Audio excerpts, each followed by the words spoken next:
got a little bit of a lump to it. Perfect. Some wide body boys. Hi guys, welcome back to another video. And this is week 3 and the Mk2 is still in progress. I'll give you guys an update on where it's at. Hopefully there's some good progress. There were still some parts that Jamil needed this week, and the turbo is still a question mark at this point, but yeah, let's see where it's at. Okay, so this is the head. Showed you guys the other side last week. It is really clean. Like, I've seen some 1.8T heads that look brown. This one actually looks really nice. So Jamil's still waiting for the 3 lifters, and it should arrive Monday, Tuesday for the latest. So that is basically what we're just missing to get everything wrapped up. The cams are here, and I'll show you guys the cams now. So it's Estas billets, and the spec is a 257 exhaust and a 270 intake. I'm not exactly sure what the lift is.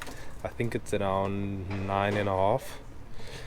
But they are, yeah, Estas billets, and they look new because they are. So yeah, they are fresh and should make quite a difference.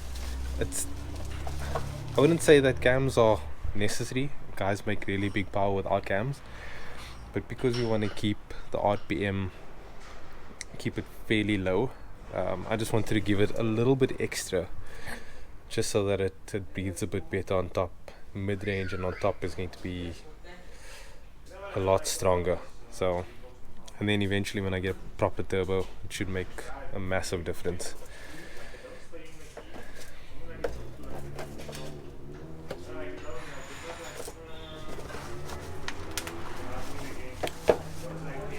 So I would show you guys, but I don't really want to unwrap it all. But yeah, looks good. This is probably the last time I'll see these, because once they go in, it's unlikely that anything will come off. We were talking about doing VVT, but at this point I think we're gonna hold up on the VVT because I need to get a VVT tensioner, and we feel that it might be a bit unnecessary right now, because we are going to do something about getting the turbo to spool quicker. So the VVT will only help with that initial spool. So like for like a dyno graph, it would look cool because it will spool quickly, but in the real life when I'm racing, it's not actually going to make a difference, because once I'm in the power, VVT is off, and when I'm shifting through the gears, it's not making any difference. So it's just that initial spool, that sort of graph will look nice, but yeah, it's not really needed right now, and it's not cheap. So I'll leave that for next time when I have more time and money on this. So it's a wet day. It's been a week since I last caught up with you guys. Well, it's been like a moment for you, but a week for me. So I'm on my way to the workshop now to go see what's the latest. I'm not too sure where the car's at. I had no updates this week for the most part. I was gonna buy a turbo. There was a Garrett GTX2877 that came up for sale, but the turbo needed some work. It had some shaft play, and the turbine wheel was messed up. So Jamil got some quotes and estimates on what a wheel costs, and my word, it's expensive. Like a genuine wheel, nice Beetle. Genuine wheel costs more than what my current turbo cost. So it didn't really make sense to buy the turbo and then spend like 10k fixing it. So right now it's just to clean up the turbo that I've got and throw that on until we find a good solution. So yeah, I guess on the bright side, running the turbo that was on the car before, we really get to see the difference a fresh head and some cams makes, like the rods and the pistons. The pistons is slightly oversized, so I mean it might make a small difference, but it won't be that much. So then we get to basically compare apples to apples. So yeah, quite excited to see what the car will make. But yeah, let's see where it's at. So she's alive. Jamil says there's cooling issues at the moment. The fan doesn't seem to be cooling it enough, which is very strange.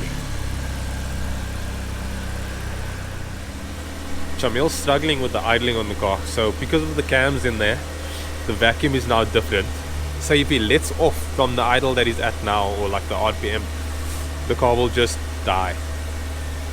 So that's been one of our issues with this car. It's got an MP9 throttle body, and it's probably the issue with it, but it does take a while to like dial it in properly. So this is the core that came out. Looks like Jamil replaced it with a replacement core.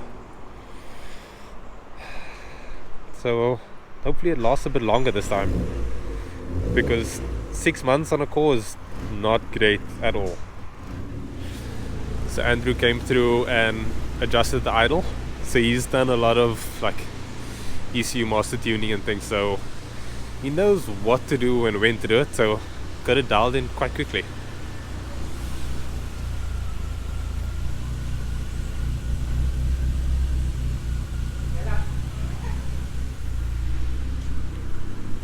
So it's like just under 1000 RPM. It's got a little bit of a lump to it.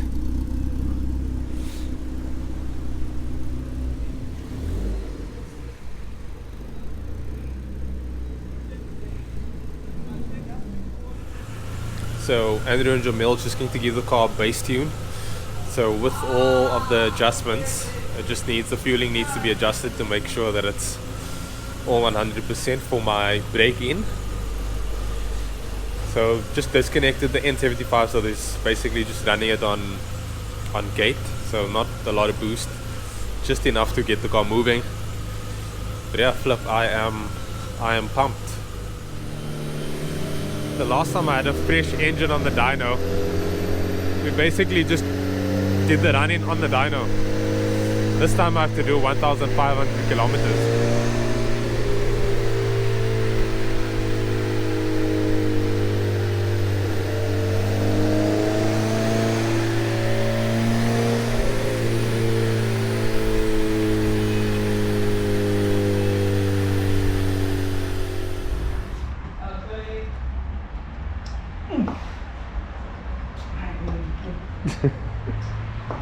Wasn't me. Okay, so the car is breaking up like after 3000. They're going to change the coils and just see if that makes a difference. We checked the plugs look fine. So we're just getting the coils out of Jamil's car. So we'll just test, and maybe it's causing an issue.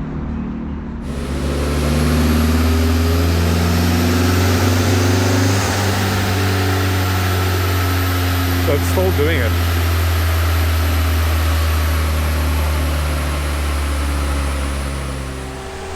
So we've got a fresh set of plugs in there. This is the plugs that came out of the car.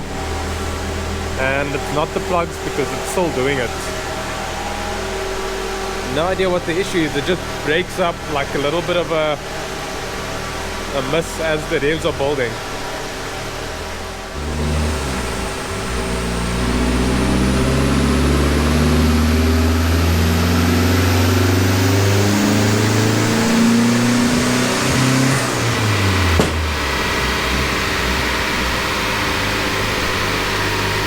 Very weird.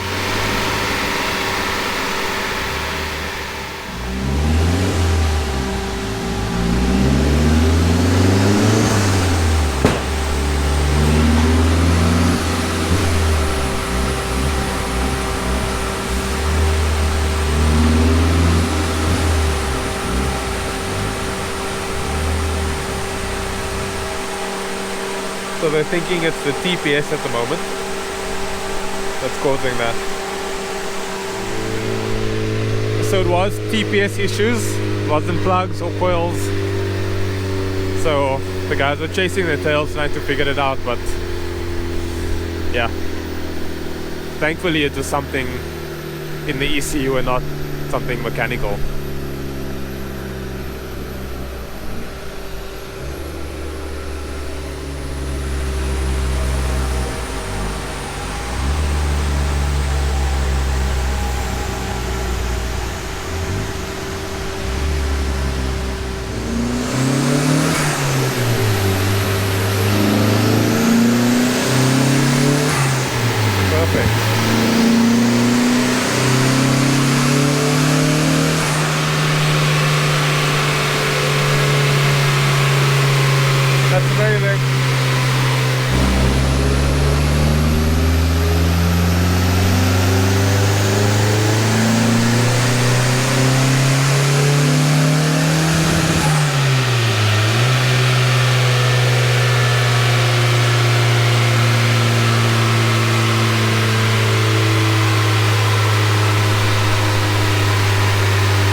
This is what it costs to fill up. 1,071 rand. It's quite a big tank, probably like what, 65 liters. So I'm driving the car for the first time. I'm not taking highways and things. I'm just gonna keep it like back roads, put lots of load on the engine.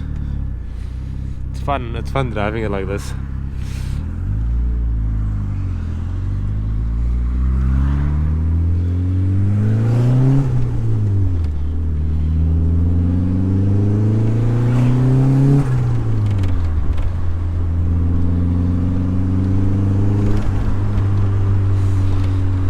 Lots of load, and then just tap off and let it vacuum.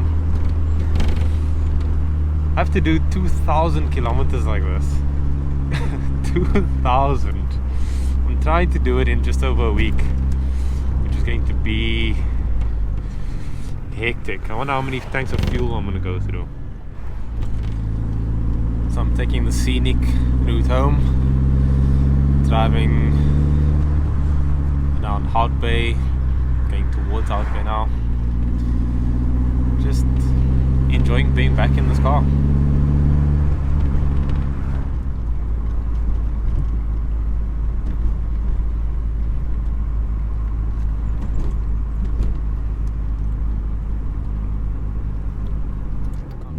I don't come around here often enough.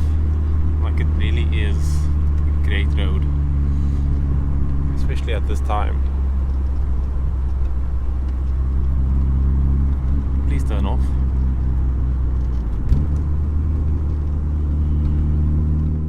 Thought I'd just stop off quickly,